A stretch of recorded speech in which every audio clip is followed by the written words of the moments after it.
I have a question. If you're Muslim, if you're Catholic, Buddhist, Jewish, whatever your religious preference is, I have a very uncomfortable question. If God were physically still here on this earth, would he update the Bible?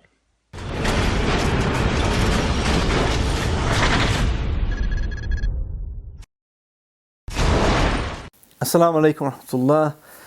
I'd just like to thank brother Tyrese Gibson for his very good question which he posted on social media a few days ago, where he asked the question, if God was still on earth today, would he update the Bible?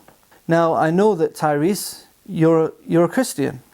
In the video that you posted a few days ago, you actually speak about a lot of the dysfunctions in society. Dysfunction, trauma, drama, issues, murder, rape, molestation. Some would say the world is going to end soon. How much stuff would God include as far as insight, information, and direction and clarity? How much more clarity would he give us on how to deal with today's challenging times? Now, one of the things that actually got me questioning Christianity was similar to what you're going through at the moment, where you're questioning, is the Bible enough? You know, does the Bible stand throughout time? Does the Bible stand for all nations and all times? And the problem is that it doesn't.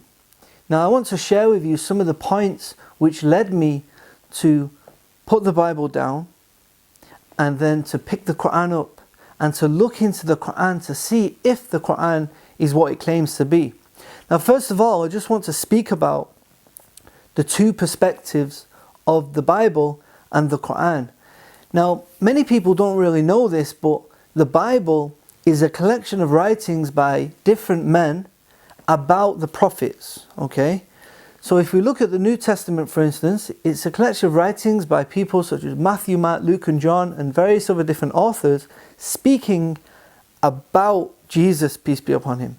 Now these are a collection of writings after Jesus, about Jesus, okay? Now from the Islamic perspective, we believe that God revealed revelations to different prophets throughout different times. So from a Muslim perspective, we do not accept the Bible as a revelation, okay? Now there's many things in the Bible that agree with Islam, but that doesn't necessarily mean it's revelation. So the question that you pose is, would God change the Bible? Now from a Muslim perspective, we don't believe that God even revealed the Bible. We believe God revealed original revelations to the prophets, okay? Now, the question is, would God, the question which you pose was, would God, if he was here, change the Bible or update the Bible, is irrelevant, because what we have today is the final revelation from God, which is the Quran. Now let's put that same question of, would God update the Quran? And the question is no. And the reason is, we know that the Quran is the final revelation from God, okay? The Quran in the Arabic language is the direct revelation from God.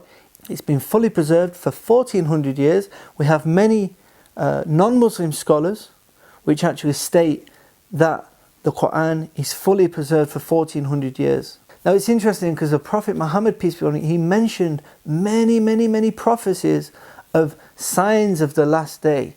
And if you go onto YouTube, you can check them out, the major and the minor signs of the last day, things that have to happen before the final days come. What's interesting is you speak about divorce, infidelity, and one of the signs of the last day is that women will be dressed, but they will be naked.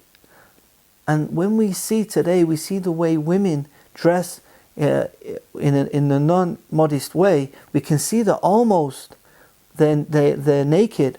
And even to the extent that in England recently, they painted clothes on a woman and she walked down the street with a painted pair of jeans on and nobody even noticed. In your video, you mentioned this problem of evil, okay? You speak about all the bad things that are happening and it leads you to question of what's going on. Now, funny enough, this is actually a question that many people throughout time have had a problem with, and many non-Muslims call this the problem of evil. Now, from the Islamic perspective, this is not a problem at all. Why do bad things happen? If we have a God, why do bad things happen? To the extent that the Archbishop of Canterbury, the head of the Church of England, recently in an article stated on the BBC, sometimes he doesn't believe in God because of this problem of evil. From an Islamic perspective, this is the whole purpose of life, okay? Allah tells in the Quran that our purpose of life is to worship God, okay? And that everything is an act of worship. But Allah also tells us that this life is a test and that we are going to be tested with good and bad, okay? So Tyrese, when we look at you, we see that you have such a successful life, mashallah. This is something that Allah has blessed you with. He has blessed you with wealth. He's blessed you with fame and happiness, okay? He's given you all these bounties, good health, okay? And this is a test that you have been given. We see some people in the world that are given a test of poverty and sickness. When we look in the Quran, we can see that badness and goodness, these things that we see, are all tests. And as a Muslim, Allah tells in the Quran in Surah Baqarah, He tells us that we will be tested with loss of lives and wealth. Okay, we're going to be tested with many things. We're going to be tested with good and bad. And Allah wants to see what our reaction will be.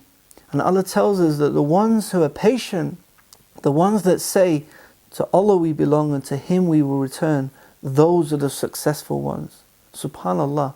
So actually, in Islam, we don't believe that there's such thing as a pure evil. Okay? That everything bad has a goodness. There's a good thing in it. And when a badness comes to you, this is a test from God to make you stronger and allow you to gain a higher place in paradise. Tyrese, you've got lots of questions, okay? I'm inviting you to meet me. Wherever you are in the world, I'll come and meet you. Yeah, we can have a coffee, we can have something to eat, and you can ask me questions about Islam. Let's sit down and let's speak about Islam. Alternatively, if you want, just send me a video, send me some questions through Facebook. Brother, we'll speak to you soon. Peace be with you. For all of you spiritual folks that know the Bible and know the verses inside out, I need you to educate me and others. So it's an honest and open question, and it's some dialogue that I want to learn from, and I think we all should learn from.